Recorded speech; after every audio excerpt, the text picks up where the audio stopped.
back to the SWAU official channel and our conversation with the stars. My star this week is an awesome guy. I've been trying to get him on for a long time. He's been in Sanctuary, which is one of my favorite shows, by the way. And don't tell the wife, but I had the biggest crush on Amanda Tappin for many, many years. Falling Skies, again, another great series. Spectral. We could be here all day reading off this man's IMDb credits. It's the wonderful Ryan Robbins. Ryan, welcome to the show, sir. What a pleasure to be here, man. And I think we've at one point or another. Yeah. So hopefully, thank God, my wife doesn't watch my videos, so it's fine. She will never find out. So before we talk about the Sniperverse, as we call it, I want to just ask you a couple of questions about your career, because what made you go into acting? This crazy career, this competitive career of ups and downs. What was it about it that got you into it? Well, the Cole's Notes version is, I remember very, very vividly, specifically being on the playground when I must have been about 12 years old. And that's when all the kids are talking about, what do you want to be when you grow up? What do you want to be when you grow up? And my trajectory was join the military and then become a first responder. My family were all military and either first responders or mechanics. And that's just what I thought my life was. And I'm listening to these kids like astronaut, lawyer, doctor. And I was like, oh, those all sound like cool jobs. And I don't know why, but I had this epiphany that like, oh shit, if I become an actor, I can be all those things. Mm-hmm. And then I fell really hard from the playground. And I remember lying on the ground and being like, I'm going to be an actor. It was like so ridiculous, but it's such a core memory for me. And then it took me forever. I didn't know. I grew up in a small town small city, I should say. And I didn't know how to be an actor. I didn't have access to actors. And I just knew I had to perform. So I joined like a theater program in my high school. And we had two theater programs. We had a basic theater program, and then we had an extra program called Company 2, where they would only take 12 students per year. And I was very, very fortunate to be a part of that company every year, led by my teacher, whose name was Drew Kemp, who I basically owe everything to. He saw this potential in me and would not let me phone it in. He would not let me turn a scene silly. Like, he held me very accountable to my talent and showed me that I had a shot at this. And was so super supportive, and still in touch with him today, actually. And that's sort of where it kicked off. Like, now getting there was a whole other process, but eventually, my mother was a singer and a musician. So I was in a band, and I was doing a touring. I was a circus performer for a while. I did stunts for a minute. Because I'd been a fighter, since I was 10, and then I ended up in this band, and a filmmaker was a fan of my band and put me in a movie. And I'd been studying acting actually as a musician because I had such terrible stage fright. I thought, well, if I create a character for myself, I'll get over that stage fright. It won't be me. I'll be performing as this character, which is what I did. And then, filmmaker put me in this independent movie, and I did okay. I got an agent, and years later, here we are. My film career, obviously, I was like a punk rock kid, so my film career started with character names like CD Guy and Sketchy Dude and Punk Rocker Number 3. It was all that for quite a while, and then eventually, a casting director was like, he said to him, I remember saying to my agent, well, I don't think he's very interesting. And I said to my agent, well, tell him to bring me in for something interesting. And he did. And I booked it. And I got a beautiful letter from this casting director who became such a huge supporter of mine over the years, who, again, I owe a lot to, because I asked for a shot and he gave it to me. And I didn't let him down. And that started escalating. And then Sanctuary was like really the turning point for me. Sanctuary was a monster turning point for me. And what a great show! I just didn't want it to end. There's so many shows out there that like Continuum and Sanctuary that you just wanted it to keep on going on and on and on. But obviously, networks, it's a business again, and unfortunately, I think fans are the last people that they think about at times. It's all about money, which is sad to think. Yeah. Well, Continuum got its last season because of the fans. Yeah. Continuum was supposed to be gone, and because of the fan, and the same with if you look at like Winona Earp, we have seen the power of fandom, especially when it comes to streaming, because streamers will see, they seem to listen to the fans a little bit more, like, oh, that show disappeared off that network, what a shame. And if the outcry from fans is big enough, a streamer will pick it up. And look, Breaking Bad is a huge example. Breaking Bad did fine on AMC, but once it went to Netflix, it became, first of all, it basically birthed Netflix. Netflix as we know it today owes so much to Breaking Bad, and Breaking Bad owes so much of its success to Netflix. I mean, that changed the game completely, but that was a lot of like fan outcry there too, right? So. And it's a bit like The Expanse was the same. It was on Sci-Fi, and then it got cancelled, and then it got picked up by Amazon, and literally went on for I think 3 or 4 more seasons, and it did really, really well. So let's talk about the Sniperverse, because I've heard you mention that many times, and there's so many films. I think the film that we're going to be talking about in a moment is its 10th film in the series, and we all remember Tom Berenger back in the day with the original Sniper, and then Billy Zane, and it's gone on this wonderful arc to get to where we are now. So your career has spanned so many genres and roles. So what drew you to the Sniperverse and to the role of Zero? Well, first of all, I believe Sniper: The Last Stand, that's coming out in January, is the 11th movie. I missed one. If I'm not mistaken. I need to do my counting again. Because I think Grit was 10. And so Kari Andrews, who is a great friend of mine and an incredible film director, directed Assassin's End, which was Sniper 8. And he had called me about it. And he said, there's this role, like it's you, like you're the guy. And I had a meeting with the writer and the producers, and we had a great chat. I remember sitting in the boardroom, and I'll never forget the way they describe Chad and I is he is stealth and finesse, and I am brute force. I'm the door kicker, and surprising no one, but that's how they. If you look at me and Chad side by side, I but the way they described it to me in the room was, so here's how we see Zero. He's like if Wolverine and Tony Stark had a baby with a little Deadpool snark, and I was just like, oh hell yeah, I'm your guy. That's yes, because Wolverine is like a bucket list. As a Canadian, Wolverine is like. That would have been like bucket list character for me, and I love a character who takes a beating to give a beating. Like, huge Jackie Chan fan, a big Buster Keaton fan. Like, I love, in the Jackie Chan movies where he punches a guy and hurts his hand, because it hurts. It hurts when you punch somebody in the head. It hurts, and I love when he would just hit them. Like, and they let me insert that kind of humor. Like, I remember shooting a fight scene once, and they let me do this moment just like, okay, okay, and then keep going. And I think that's real. Like, people, so over time they kind of let Zero have a sense of humor. The bizarre sort of, I think, very cool irony, if you will, about Zero and his name is my whole career.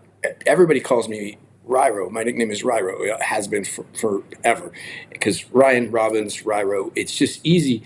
And then I get this character, and it was like just written as Zero, and then I realized it was Zeke Rosenberg, Zero, and I was like, oh shit, it's the same thing. And I was like, it's meant to be. He's meant to be me. And so Kari Andrews was the guy who kicked it off, and then Oliver Thompson was the character of Zero was a character he had written that he had in his mind.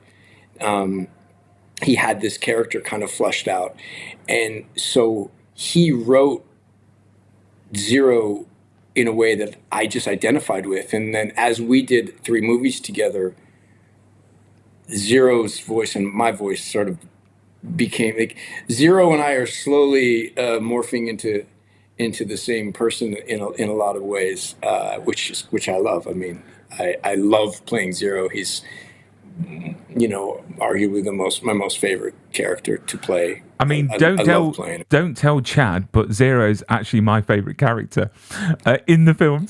and one of my favorite scenes was in Grip. The last movie, and the favorite scene for Zero for me was when you're on the back of that truck with the big machine gun. And I don't know if it's because of the soundtrack that was played why that was going on, because Lady Death turns around to you, and I had a strange feeling of it was really sweet, it was really lovely what you were doing, but then you killing all these people. But yeah, I was thinking, oh, and then I just loved the moment where the henchman is behind you and he's going to shoot you in the head, and obviously Brandon, who's played by Chad, shoots him, and then you just realize after you look around and you obviously see him on the floor. I just think it's great, and it's quite nice because these sniper films, even though it's full of action, it's quite humorous as well. It's a really good balance to it. And action films often come with intense physical and mental demands. So what kind of preparation did you have to do to get into the character of Zero? It feels like more and more every movie. I do... at least want to go back to that scene in Grit, because that's also one of my favorite scenes, because I love the way Luna Fujimoto, who played Lady Death in that film, when she looks and she sort of sits up like a baby doll and just looks at me, and that music, it's just I love that moment. It's perfect. The other moment I really love in that movie is when Chad and I are trying to find the microchip in her back, and we're fighting. Like, do you know what that reminded me of? Me and my wife. Do you know if I'm doing any DIY and I need a bit of light, and she's not giving me that light, I chuckled to myself because I thought, that's me and my wife. That scene encapsulates their relationship to me, and I loved it. And Chad and I have such good banter that it's really easy. But as far as getting prepared, I take this stuff really seriously. I some would argue too seriously. Look, I come from a military family, and it's very important for me to be as accurate as possible. Chad's the same.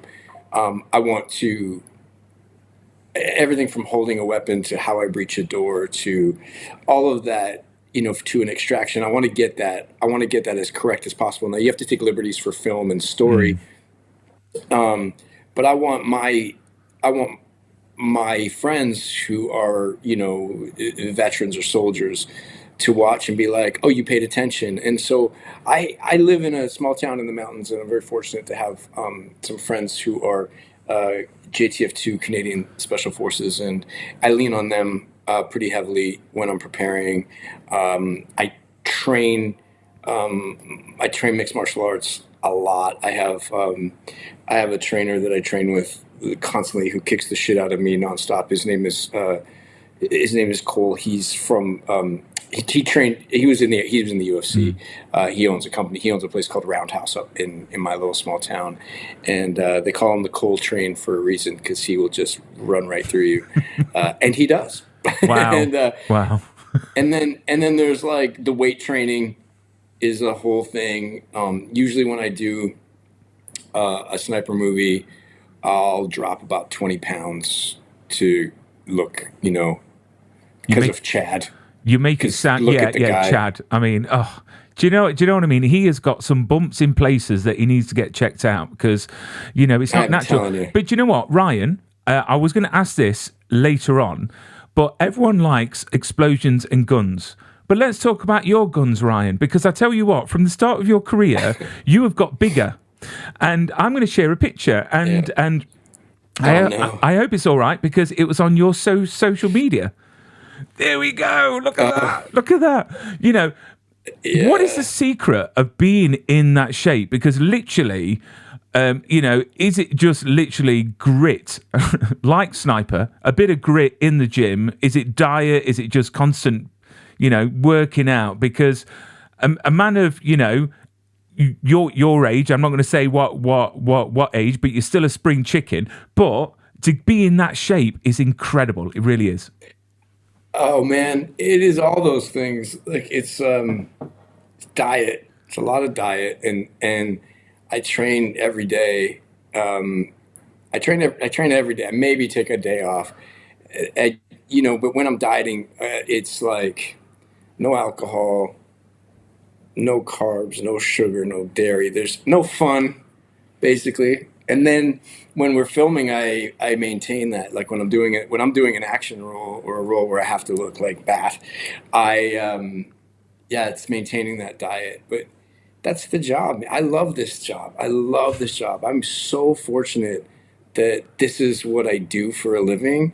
And if like suffering through a couple of months to look a way that they want me to look, it's fine. I'm grateful, and especially at this stage in my life, you know, I always joke like if you had told me when I was a young actor that like I'd at my age I'd be an action hero, I would have said yeah. I know, absolutely. But if I'm being truthful, I'd be like, holy shit, I cannot believe this is my job.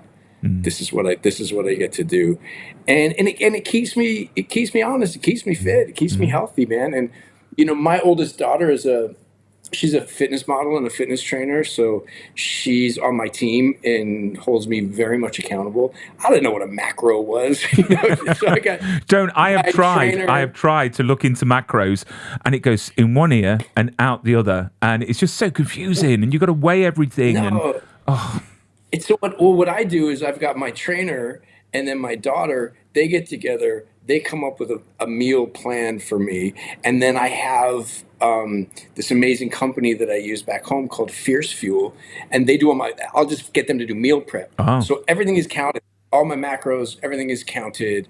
Like this is not normal, easy shit, like for day-to-day like life, or like if you're just working a regular job. This is like, you have to like take time and have that time. You know, you have to be sort of lucky enough to have the time to commit to something like this, and then you have the resources. It's not. I loved when Kumail Nanjiani got fit, and he said, "Look, this is not normal. This is not. This is not normal for most he was people." in pain, wasn't he? He was in pain. He didn't enjoy it. It was just a slug. We actually were working together. Him and I were doing a show together when he started that journey. And he was like, holy shit, what have I signed up for? And then you cut to the shape he got in. I was like, oh, dude, like you killed it. Like, good for you. But I like that he said he had help and he was fortunate to be, you know, to be in a position to do that, to have the time and to have the food. That food isn't cheap. You know, it's a process, and it didn't used to be this way. But listen, my female friends who are actors are like, yeah, welcome to our entire existence. Yeah, you know, yeah, because women are always ridiculed on the way that they look and everything like that, and men, we've had it very, very easy. But I'm glad that he mentioned that because, you know, we look on film and we look at like Hugh Jackman at his age and the body he had for Deadpool and Wolverine. It was just shocking. I even Googled, I actually interviewed his stunt double and from that movie that's worked as his stunt double for all of the X-Men movies. And he confirmed that was Hugh Jackman in that scene where he's topless, and I'm like, you know, I've still got some time to go. I really am. But going back to obviously your training for Sniper, Max Martini, who I've spoken to a few times, he put something on social media recently about Lioness, the show that he was in, that someone criticized the way that he was holding the gun. So during your time on these films, have you ever had any sort of crazes out there, like getting in touch trying to say that you're doing something wrong, which when it's only a film, it's not the end of the world? Oh, sure. And, Max is a good buddy of mine, and we've done some military movies together. And I love that he got criticized because Max takes this shit very seriously. Yeah, you do get criticized a lot of times. Like, maybe it's what you're wearing. It's not practical. Why would you do breaching exercises in a tank top? Because on film, people want to see these things. Yeah. It's so I wear a tank top. But then I talk to my special forces buddies, and they're like, "No, if it's hot, you wear a tank top. Okay, that's not a thing." So it depends. But yeah, I mean, the biggest criticism is that an actor will get just two criticisms. A lot of actors will get. Sorry, I know in England that's a terrible gesture. I apologize. My two little girls, one's 7 and one's 11, and they're both doing that because they're watching American things all the time, and they're going to their friends on the playground. I'll see you later, and doing that, and I'm like, stop it! You can't do that. But you know what? I'm not that woke, so it's all right. It's all good. No, so basically, the one thing is if you're in a line and your weapon is pointed at the back of the person behind you, huge no. You will get flagged for that. And if your armorer or your military advisor will tear a strip off you immediately, so that should never make it on film. Sometimes it does. The other thing is when people are holding rifles, this goes out. People do that a lot. You will get a lot of flack for having your elbow out if your elbow is not tucked in. That's one that I've got that a couple of times. Like I went on this photo shoot, and I was in Malta when we shot Grit, and I had this amazing photo shoot. We went and it was dark, and the whole image was the muzzle flash lighting my face as I'm firing a rifle, and it was like the best picture you've ever seen. And the photographer was a shooter. He's like, can't use it. I was like, why? He's like, chicken wing. Can't use it. You look stupid. And I was like, no. Edit it. AI. Just move your arm. It's fine. Oh, bless you. So you know what? Let's talk Sniper, The Last Stand, which is out on the 21st of January on Fandango, which I presume Fandango is a US-based platform. I like saying it, Fandango. It sounds good. And then coming to Amazon Prime shortly after. If you could tell us a bit about what this movie is about, and I recognise, a very well-known man at the bottom of that poster that we've seen in many things, including The Mummy. So if you could explain what you're in for The Last Stand and a bit about the movie. Well, so Arnold Vosloo came on board this one, and what a absolute legend, and could not have been more fun. When you see the movie, like we had so much fun. He's just such a great dude. Like he's so fun to act with. He's a wonderful, wonderful actor, and you can tell he still loves, like, the way he plays a baddie. It's so fun. Mm-hmm. Like he's so fun to watch when he plays like a baddie. Like you almost forget he's the bad guy because he's so charming. Sniper Last Stand is, I mean, I could read off the thing they gave me to give you, but so the best thing is people need to go and see the trailer. I will put the link for the trailer below on this video because I've seen it. It's awesome. But I had Sharon Taylor. I spoke to Sharon Taylor a couple of weeks ago for Alex Cross. Amazing. And she mentioned that she filmed this, and I got instantly excited. And she mentioned location. So South Africa, what an Yeah. amazing place. What was that like? Because you went to Malta for the last one and now South Africa. I mean, it's great being an actor. You get your free holidays. It's brilliant. Well, we don't really get the holiday because our schedules are so crazy. Sometimes we're filming 6 days a week, and Sharon Taylor is one of my best friends. And I remember when that character came up in the script, and I called the boss and was like, I know the person, and they let Sharon audition. And obviously, like, she killed it. Wait till you see her work in this movie. She's so good. Um, she's such a badass. Um, Shooting in South Africa,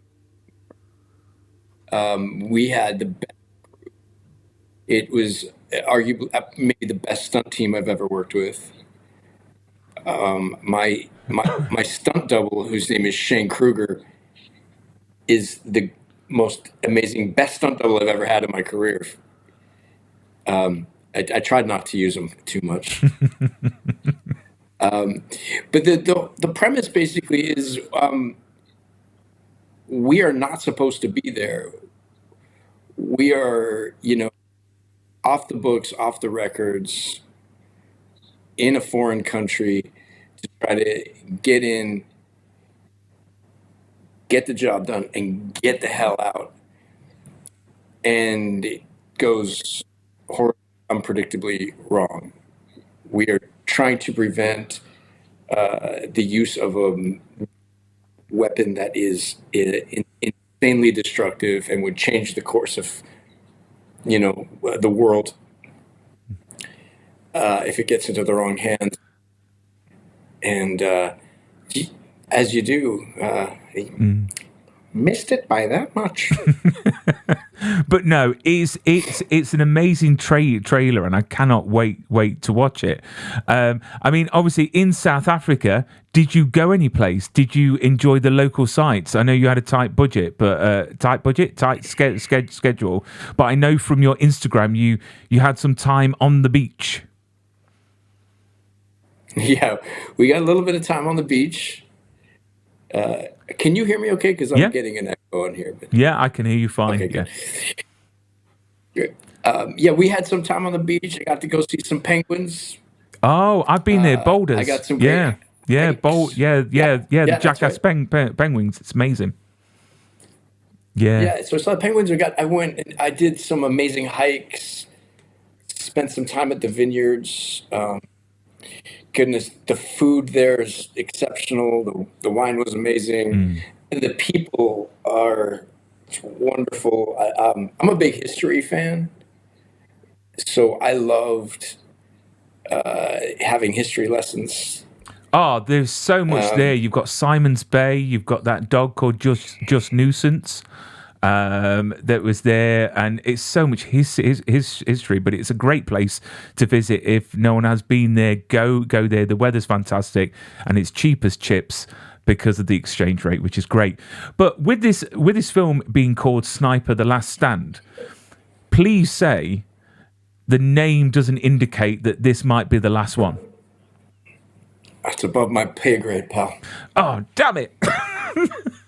because surely, I mean, you could keep going on. This films are brilliant. They're so entertaining and just full of, a great story, great characters. I mean, in this film, is there a certain scene, without spoiling the film, is there a certain scene that we should be looking out for that you've actually enjoyed the most in shooting?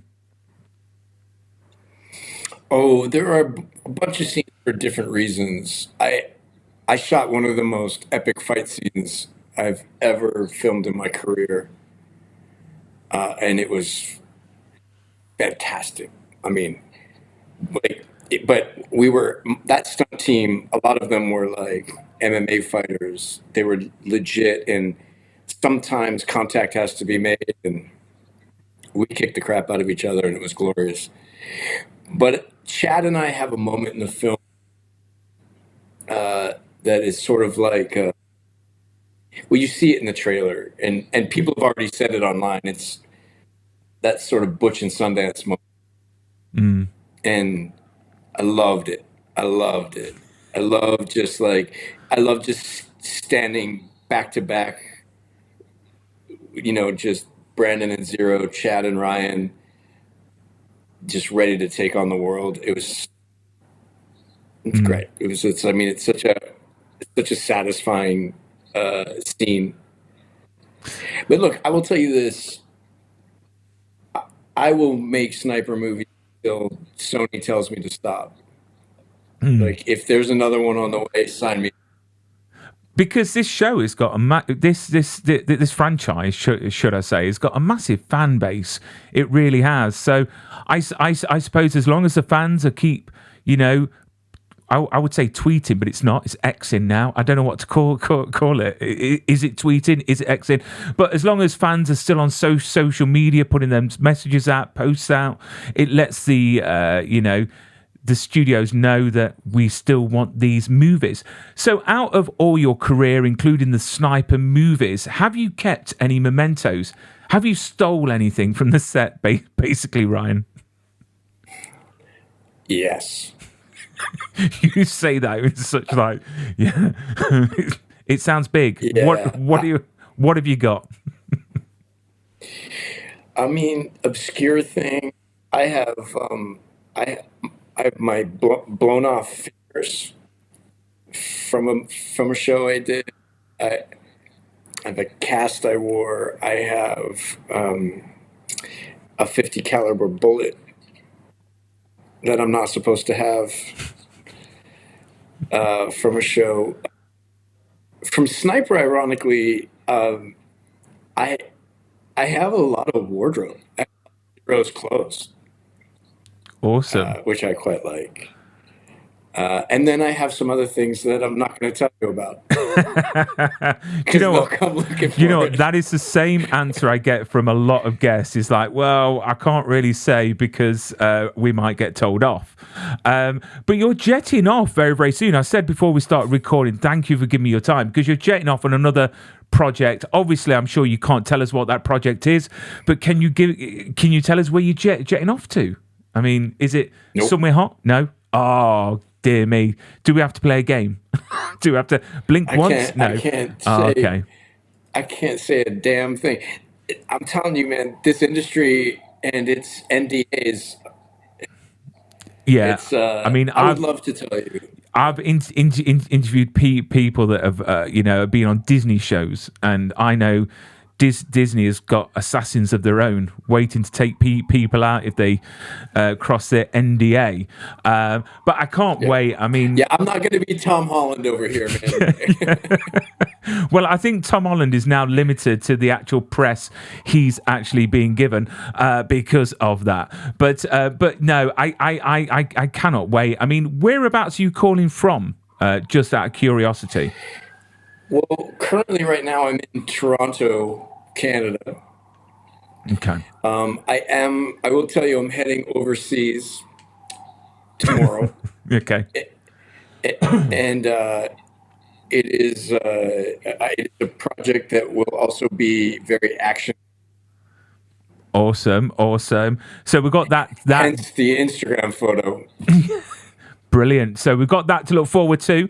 I'll put all your links in the video, in this video at the bottom. Also, I wanted to say to all the viewers that, I mean, our thoughts go out to everyone in LA at the moment. It's absolutely devastating. Literally in the UK, we're so lucky. We moan about having like slight little floods, and it just puts your life into perspective when you face these things. And I'm going to put a link on this video below for the American Red Cross. So if you want to help out or donate anything, they're the best place, I suppose, to go Please to. do. And listen, right before I was talking with you, I was talking with Dad, and he's in the thick of it, man. So as soon as we get off this call, I'm going to get back on with him and check in on him. Yeah. Yeah. I know friends who have lost homes. It's devastating. It's devastating. An area that I used to live is practically gone. Yeah. Yeah, it's not about the home. It's about the memories and the things that they have in there, and it's quite heart wrenching when you see the firefighters that are doing an amazing job. I mean, I couldn't think of anything more dangerous, but they're going into houses, bringing out keepsakes, photo albums and grandfather clocks and stuff like that, in the hope that families will want them back, and they haven't lost everything. So the link is I'll on tell the you, video. man, my buddy is a writer. Mhm. He's a writer, and he's just a wonderful human. And his friend is out of town, is overseas on a job, but he knows his friend has a cat, and his neighborhood was on fire. So he drove against traffic, ran against traffic to break into a burning building to save his friend's cat. That is awesome. Like, that's how heroic people are being in LA. Like Californians will, look, people in general will come together in a catastrophe, and we must, and we should. Yeah. It's help your neighbor, be human, be kind. It's a bit like what happened at COVID times, wasn't it? But you know what? I'll let you get off. Thank you. Listen, for one last thing, while we're on that topic, for the love of God, put your politics aside and just help your neighbor. Like, that's what we need right now. That's my soapbox. I'm done. Completely agree. So thank you so much. You've been a great guest, Ryan, and I look forward to seeing everything that you do. And on the 21st of January, I cannot wait to watch The Last Stand, and hopefully it's not the last sniper movie we get. But thank you so much for being on the show. What a pleasure, man. Thank you so much. I hope we get to do this again. Definitely.